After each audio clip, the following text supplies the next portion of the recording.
I am Sneha from the Web3 Compass, and this is day 15 of 30 days of building with Solidity.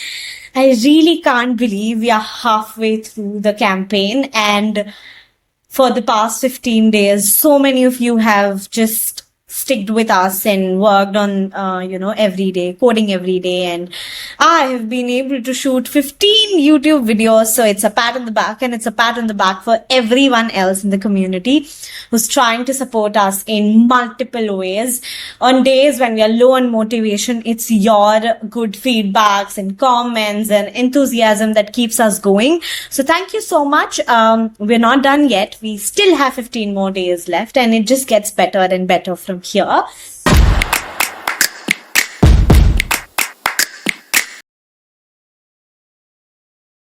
So yeah, for everyone who's already there with us, you know what I'll do next. So you can skip to that part around remix. And for those who have stumbled upon this video randomly, you can either go to my day 1 video where I talk about the entire campaign in detail, or you can head over to web3compass.xyz and find every detail on the challenge page. You can join our Telegram community. That is where we are the most active ones. And for day 15, we're going to talk a lot about gas optimization. The contract is called GasSaver.Sol. We're going to build a simple voting system where users can vote on proposals. Your challenge is to make it as gas efficient as possible, optimize how you store voter data, handle input parameters, and design functions. You will learn how call data, memory, and storage affect gas usage, and discover small changes that lead to big savings when it comes to gas. It's like designing a voting machine that runs faster and cheaper without losing accuracy. So in the previous days, I think I've already started implementing a bit of gas optimization. For example, for the day 14 one, there are a lot of places where I'm using call data instead of memory when it comes to string data type. Because that is more gas efficient. But today we are going to make some conscious decisions to actually work on, reducing gas utilizations. So let's just get started. We're writing GasSaver.Sol, or maybe I think I should just say gas efficient voting.Sol, a better name, I think. Yeah. So we zoomed in, I think, enough. And I will just quickly copy this section, come here, and contract gas efficient voting dot, no, not dot. Sorry. Voting. Yeah. Okay, great. Right. So as of now, from learning to build token contracts to secure wall systems, we have a solid grasp on how smart contract architecture and inheritance and all of that works, but then we have not touched deeply yet on gas optimizations. So we have already talked that, it's very crucial to be gas efficient. Otherwise, even simple actions can become expensive and inaccessible for users. So what I'm going to do is, while I write a gas efficient contract consciously, I will tell you that how a beginner would think at the start of it, when you're not really worrying about gas operations. And I think because as far, so far you have been writing without thinking much about gas, you will be able to recognize all of that like real quick. So let's just get started. Certain changes that we might look at, which you can pay attention to, is that we will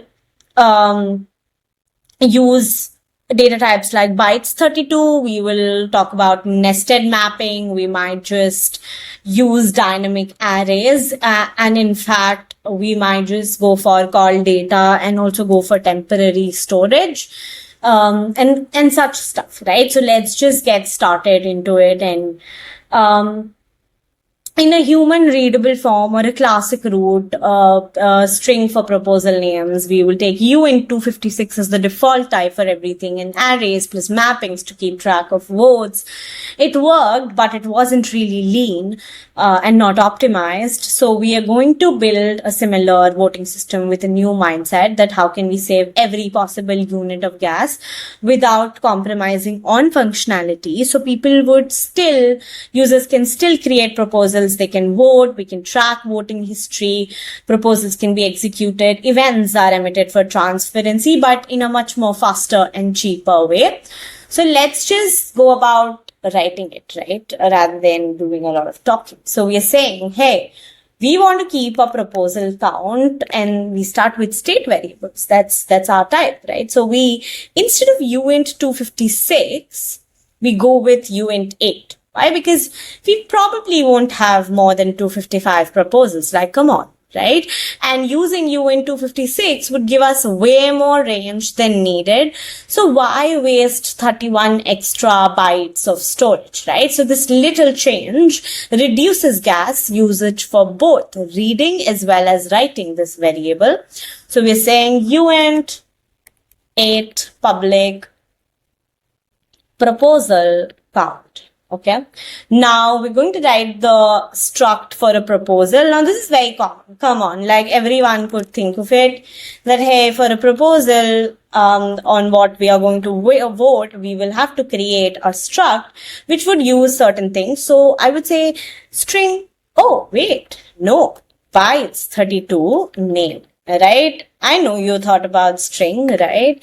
And then I say uint 32 vote count, not uint 256. And then I'm saying uint 32 start time, again, not 256. Uint 32 end time, again, not 256. By the time you might just get irritated by me saying 256 again and again. But yeah, I have to just put it in your mind that, hey, we are not like looking at, oh, this is the change that we're doing. Now, why did we do is that bytes 32 is fixed size and cheaper than strings. For uint 32, it's enough for like 4.2 billion votes, saves gas, right? And then this data has been obtained by ChatGPT. Might not be very accurate, but we will not have as many votes here, so don't worry. Same for uint 32, we're not looking at nanoseconds precisions, and for bool, it's same, a single byte for true and false, right? Now, for struct packing trick, we're saying, hey, Solidity stores struct in data in 32 byte chunks by picking types carefully, like uint 32, bool, bytes 32. We reduce the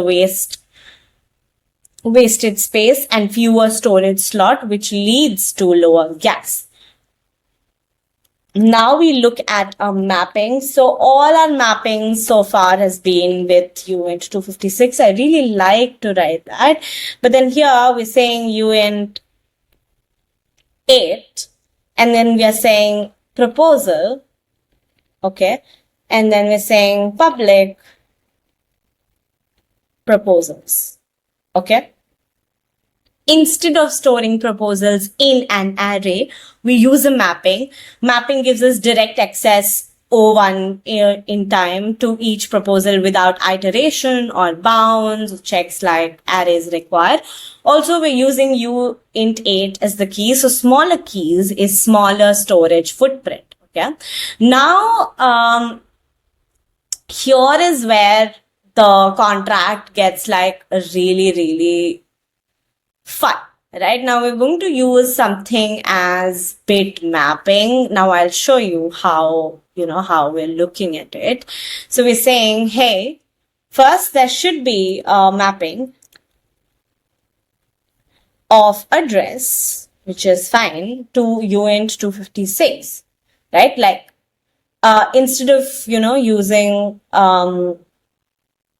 256 private voter registry, we're going to do something as voters history into a single uint 256. Yeah. So instead of using dual mapping where we're saying, hey, mapping address, mapping uint bool and has the person voted, we're going to say mapping address uint 256 private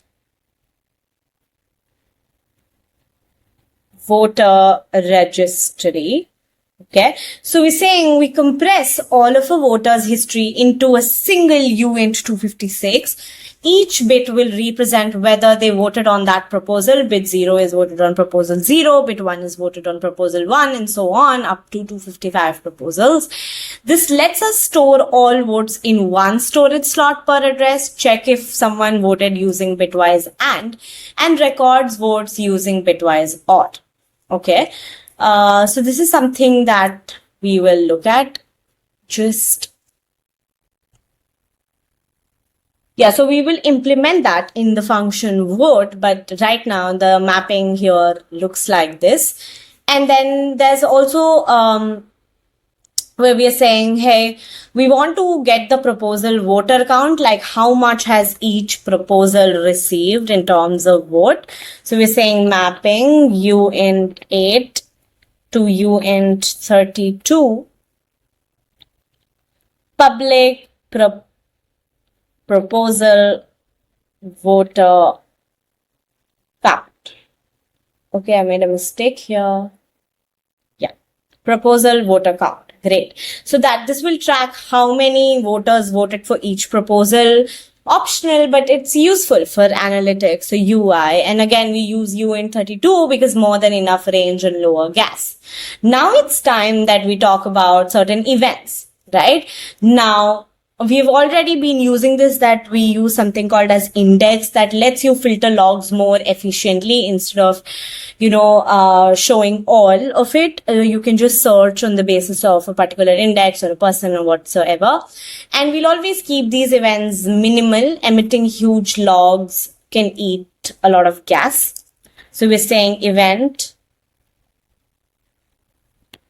proposal created, and we're saying, okay, uint 8 indexed proposal ID, and then we're saying by its 32 name.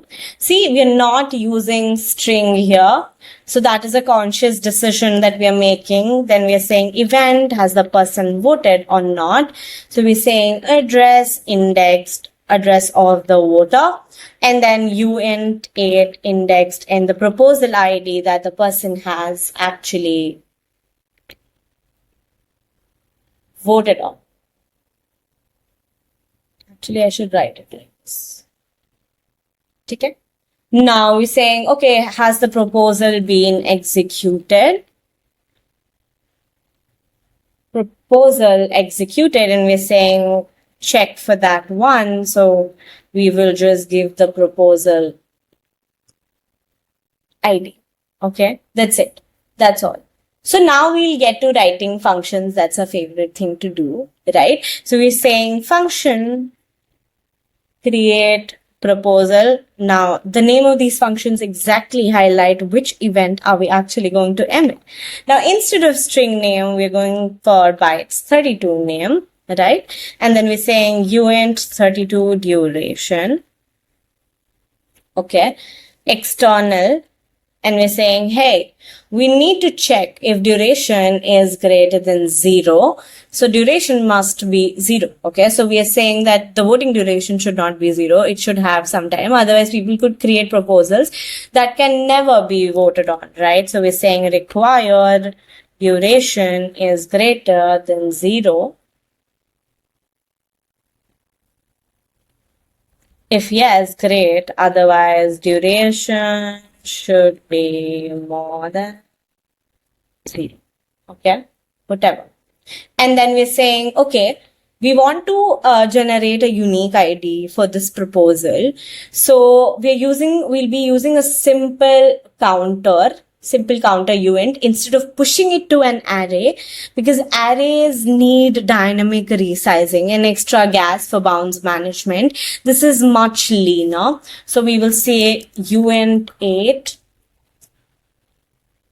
proposal ID equals to proposal count, right? And then we say proposal count plus. Okay. Now, Okay, we've talked about this unused local variable. Okay, fine.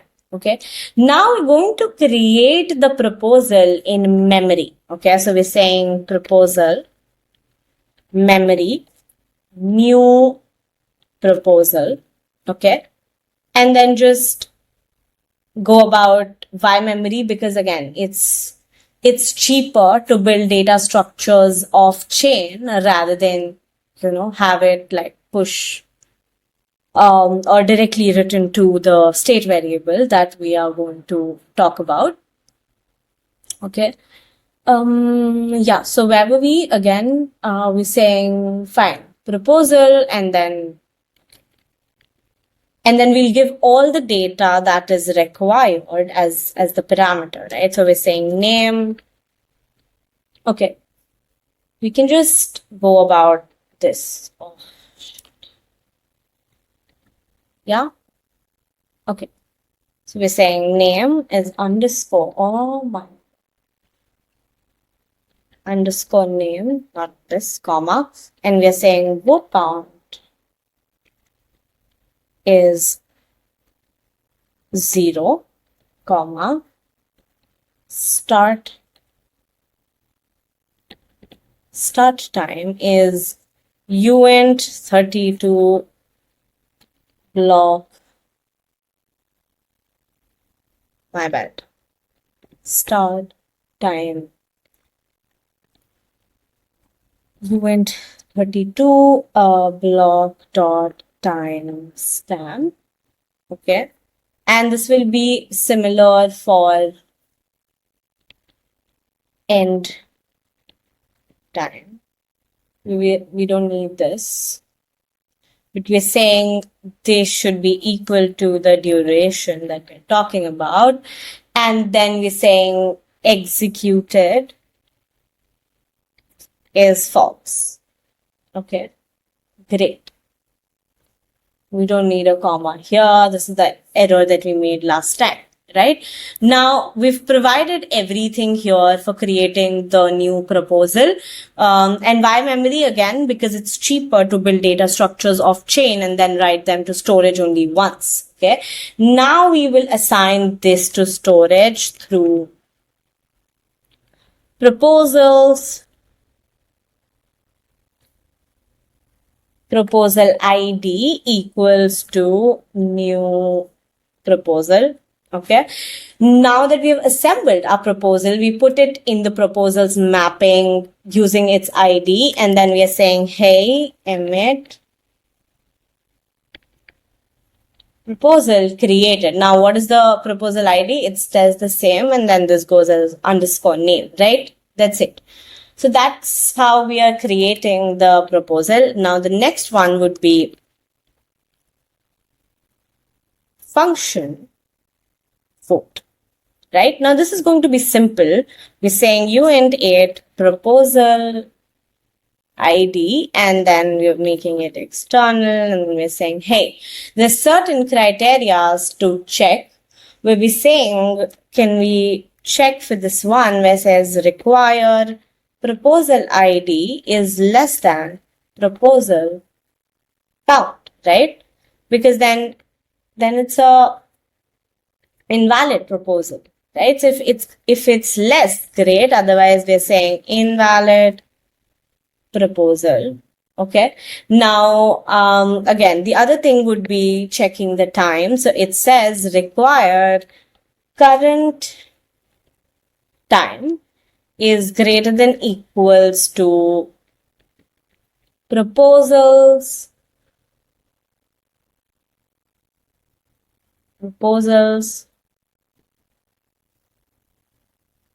proposal ID dot start time. Okay, if yes, great. Otherwise, voting has not started, right?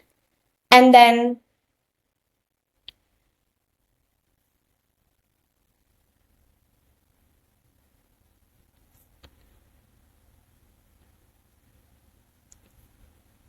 this is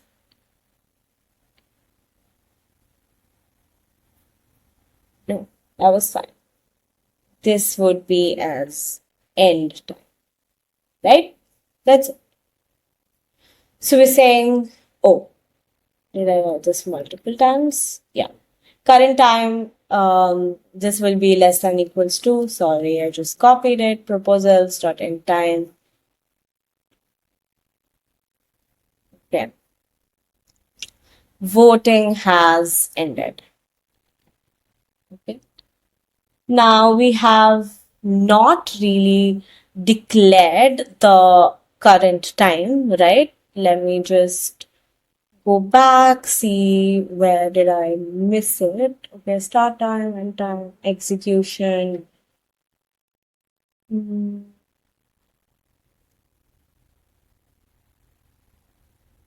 Oh, yeah. So we should have just actually done this. UNT 32 current time equals to, and then UNT 32 block dot time step. Okay, great. Now we have the undeclared identifier thing solved, right? So we've done this. Now what? Right? What is it that we're looking to? So we're going to, after we've checked all the conditions, we're saying, hey, let's look at the voter data. And we go for UNT 256, voter data equals to voter registry that we've created, and then we check for message.sender. And what now we're going to implement is going to be something like really fun, right? So we're going to check bitmask to check if the person has already voted rather than, to go about the usual one, how you would actually implement the normal condition, like how you would look at a general scenario, right? Now, if you're thinking, how would you do that is probably maybe we're saying, okay, we want to check the condition for vote, and we'll say has voted, message.sender, proposal ID already voted, and blah blah blah. But here we want to do something more interesting, which is using bit manipulation, which is more gas efficient. Now I'll show you how to actually do that. Now once we have written UNT 256 voter data and talked about the voter registry entirely, we're saying UNT 256 mask equals to one proposal ID. So this will create a binary mask like 000100 if proposal ID is 2, right? You will look at the bit version of it and then bitwise and check if that bit is already set in the user's registry. If it is set, then the user has already voted. For example, you're saying require voter registry of the message.sender, okay, and mask equals to 0, and then you will say, hey, already voted. Okay.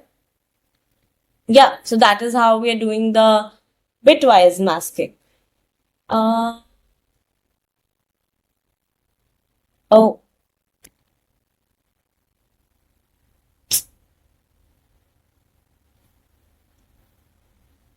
So we will have a double one.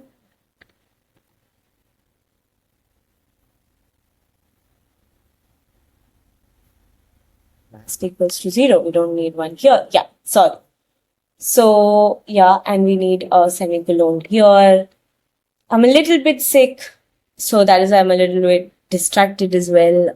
But yeah, hold through me and then, stay patient. And then we're going to also record the vote using bitwise OR, where we're saying, okay, voter registry and message.sender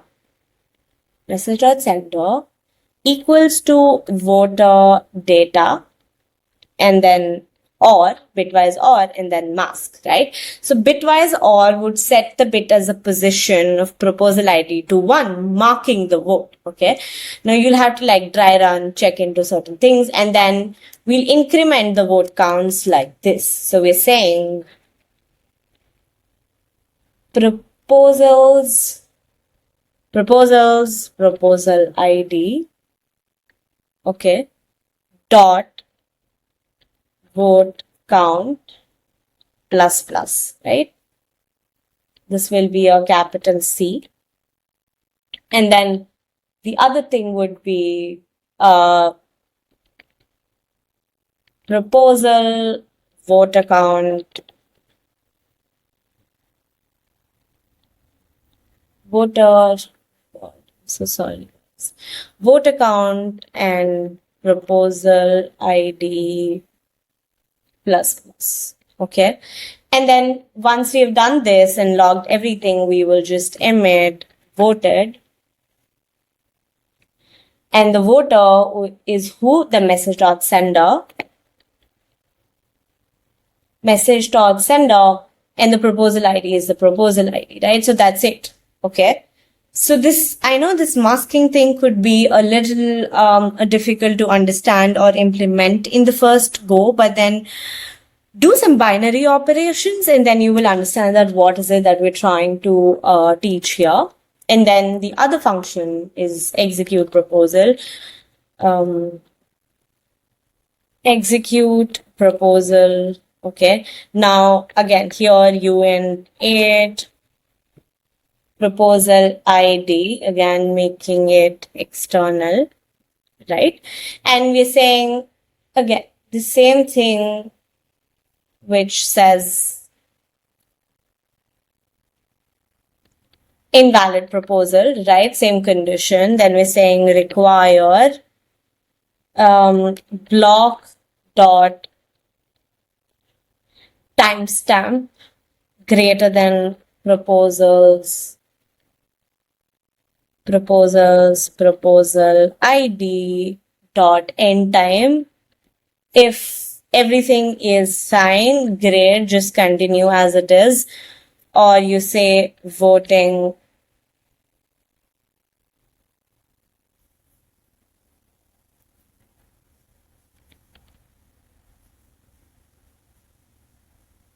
not ended. Yeah, because we're checking if the block.timestamp is greater than the end time. If yes, then the voting has ended. Otherwise, it's not. You can also write the reverse, whatever comes to your mind, just go about it. And then we're saying require, the proposal, if the proposal has been executed or not, right? So we're saying require proposals, hating this word, proposal.id executed. If yes, great. If otherwise already executed. And then we say set the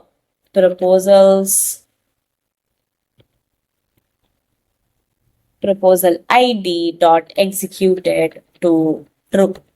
Okay, if the execution has happened. And then we just emit proposal executed, proposal ID, right? So anyone can execute a proposal after the voting period ends. It ensures the proposal exists, the voting window has ended, the proposal hasn't already been executed. And then we mark the proposal as executed and emit an event. So in real world apps, you might add proposal logic here, maybe triggering payments or DAO config changes and all of that. The other thing would be a very cute little helper utility function. Function has voted, which would take address, voter, UN proposal ID. Okay. And then we'll make it external, view returns, returns what? A bool, right? And we say, hey, return voter registry. And then we are saying voter. Again, we're using the bit manipulation here. And we do an ampersand with 1 bit masking proposal ID not equals to 0. Okay, so this will create a bit mask just like we did in the vote function, checks if that bit is set in the voters registry, returns true if the voter already voted on that proposal. Only one storage access is and one bitwise operation is required. That is why it is more gas efficient. Now, the other one would be function get proposal again. We are saying function get proposal. Now this is again a way to just get the proposal, check that the proposal exists, return all the fields, plus and extra active flag that indicates if the voting is active or not. So I will just quickly copy certain things, which is, I will just remove this and I will say, hey, function get proposal. Okay. We're going to look at these metrics, right? We're saying name, vote count, start time, end time, executed, active, etc. And we have to check condition if proposal ID is less than proposal count. Okay. If yes, then it's fine. If not, invalid proposal. Now we'll quickly store this in storage. So we're looking at one-time storage, proposal ID, and then we're saying, okay, great, right? And then what is it that we're looking to return? So this one function will return us a lot of things, which is proposal.name, comma, vote count, executed, etc. Yeah. So again, I'm not writing because these are all relevant things, vote count, start time, end time, executed. The one thing that we'll also check here as part of, vote button activity or UI UX thing or angle is that let's check for block.timestamp is greater than equals to proposal.start time and ampersand block.timestamp is less than equals to proposal.end time. Right? Now, this is checking if, hey, come on, is this particular section active, right? So it's like a flag, an active flag that indicates if the voting is ongoing at the moment. So when you're working with a UI UX, you could just show a vote button or not, right? Now, efficient, all variables are compact function is view, meaning it's free to call off chain via JSON RPC frontend. And that's it. That's all the thing that we've changed here. What is the issue again? Oh, we don't need a semicolon here. Yeah. So that's it. Some conscious decisions of using bytes 32, using bit manipulation, using smaller storage of uint8 instead of uint256 and all of that. Bit masking is something that I still can't think of when I'm writing the contract, but yeah, you'll get used to it and you should know how it works so that if somebody asks you in an interview, it gets easier, right? So it's okay. It's totally okay. You should just know how things are working. Now, the proposal count is currently 0, right? So we're saying, let's next campaign on base, okay? And I will say 300. Okay. Okay, so we've already seen that this thing is giving errors here for the value next campaign on base. So why? Because we forgot that it's not taking string as names. Instead, it's taking bytes 32. So you can, just like we did a conversion somewhere down here for uint32 block.timestamp, you can similarly do it for string, or what we can do is go to an online string to bytes converter and I say, hey, the next campaign should be on base, and I will just copy it. Try running it and see how it goes, right? Oh, wait. Incorrect. So we have to append data length here, append the zeros here because string to bytes 32. And we say, hey, See, it went through, right? So it says, okay, gas efficient, creating proposal, blah, blah, blah, name this, in duration 300. And now if you check the proposal count, this is what you are getting. Right now, if you check these certain segments, you will see that there's literally no segment of, gas here. But here a little bit of gas was consumed. So that is how you check how gas goes and all of that. And then I want to execute proposal, UN proposal ID. Wait. So if we say proposals and let's check first one, it says, okay, bytes 32, this is the name, vote count, start time, end time, executed, false. So then I really want to vote for this one. So I go for proposal ID 0 because there's only one proposal and it goes through, right? So if this is the transaction cost here. So yeah, you can, usually just run and see. And then I will just quickly check my voter address if I have voted or not. And I paste it here. I give the proposal ID as 0 and it says call. And yeah, it's true, right? Because I've already voted for that proposal. And then I want to execute proposal and then I'll see if 300 seconds are done. No, voting has not ended. So it will wait for certain proposals, the timing to end. Now, just like we did in the yesterday's session, that we had a helper function to check how much time is left. Similar implementations you can do here. And that's it. You can just play around. So, it's good. It's a good practice to write gas optimized code. But I know it gets difficult. You can't really remember and then you have to give different kinds of input and all of that, but it's good to know, right? So that is why this was a little small practice for you. Now we started with we have started the initial days with a very beginner contracts and we didn't talk about gas optimizations a lot and all of that stuff. And now we are talking or writing the contract with gas efficiency in mind, switching to fixed size types, using mappings instead of arrays, packing vote history into bitmaps and all of that. So revisit your past contracts, look for places where you can optimize, ask yourself, do I really need a string here? Do I really need a UN256 here? Do I need a dynamic array and all of that? And start thinking in bits, bytes and storage slots, because writing Solidity is one thing, writing gas efficient Solidity is a different thing.